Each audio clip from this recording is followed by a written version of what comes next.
Your bullets can't hurt me. In 1993, exactly 10 years after 1983, a video game was released that tested the boundaries of culture itself. That game was called Night Trap, and it was released uncut here in Australia. I find that so extremely offensive, and the only word you can say to the manufacturers and the shareholders of the company is shame on you. After release, however, it was opened up and played, whereupon it was discovered that it was incredibly violent. Shame on people that produce that trash. It's child abuse in my judgment.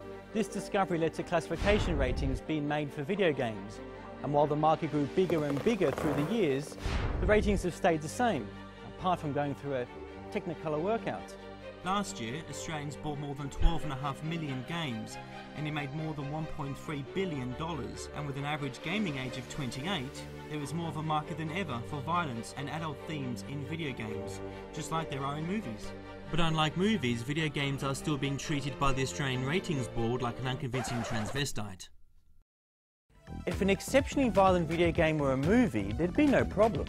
It'll just be taken up to the next ratings level, and then only adults or freakish-looking kids could watch them. And TV, it'll be on at midnight, however, it'll still be on. But with video games, if it doesn't meet the stands for MA, it's simply banned. That's right, banned. As in not available in the country at all, for anyone. Why is that? Well, apart from it being on this cue card, video games are missing the last rating in line, R18.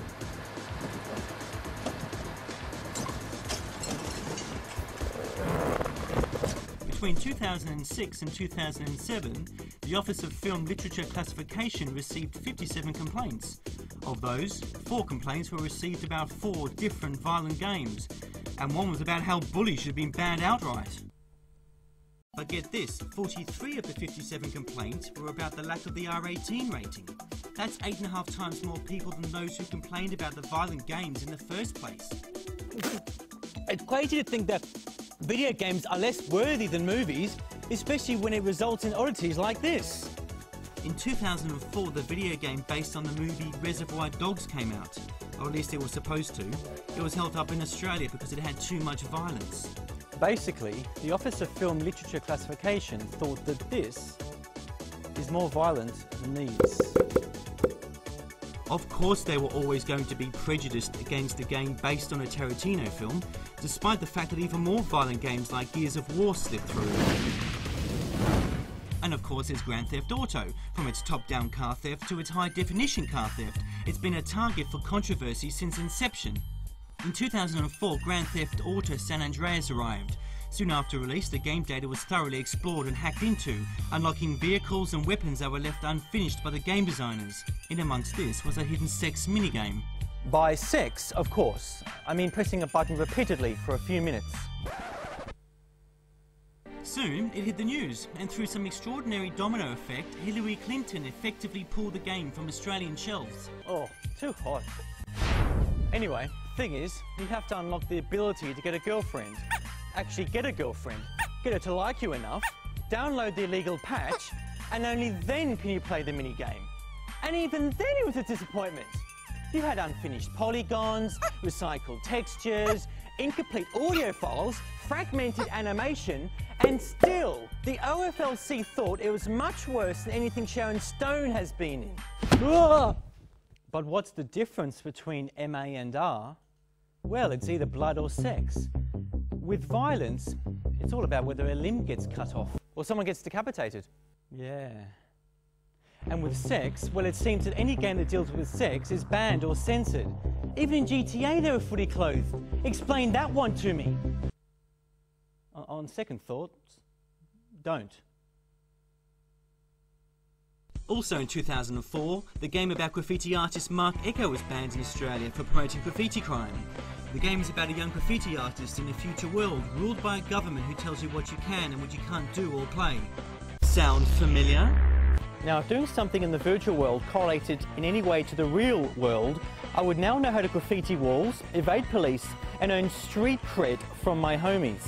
By that reasoning, then it would also mean that I'm a talking chimpanzee who shoots aliens and rides a pimped-up ride to a hidden treasure chest. That's a cool nice. Yeah, that's a cool monkey. Still, it's not the rating board's fault we don't have an R18. They just rate it, not ban it. Michael Atkinson bans it. But who is Michael Atkinson? Every few years, all of the Attorney Generals of Australia sit around in a cross between the Jedi Council and Rivendell. There they take a vote to see if Australia is mature enough to have an R18 rating. Everybody agrees, except Michael, who still thinks that all Australian gamers are 7 years old. Thing is, the vote has to be unanimous or there's no hope in hell of it happening.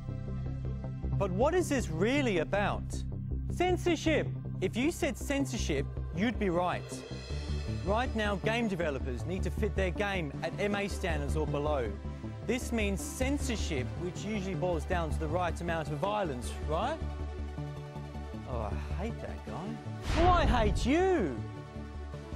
For as long as I have known, video games have been as much about violence and other adult stuff as it's been about collecting coins or walking. I mean, take Super Mario for instance. He gets around taking mushrooms, jumping on people, and having the sheer balls to steal their wallet. What about Kirby, the big gelatinous pink blob who's the only glamorized cannibal in video game history? And Sonic the Hedgehog, the only character I know that's always horny and addicted to speed. They may look sweet and innocent, but they're about as sweet as a lemon covered in Vegemite. It seems video games, no matter the target audience, are always going to be violent. But as gaming becomes a more mature medium, the classification system should reflect this with the introduction of an R rating. There's no sense in continually banning games. The very same people you're trying to protect will just end up downloading it illegally anyway. Everyone loses. Europe, America, and most of the developed world are fully capable of finding a place in their classification system for more mature games. Aren't we too? Yeah, I couldn't have said it better myself.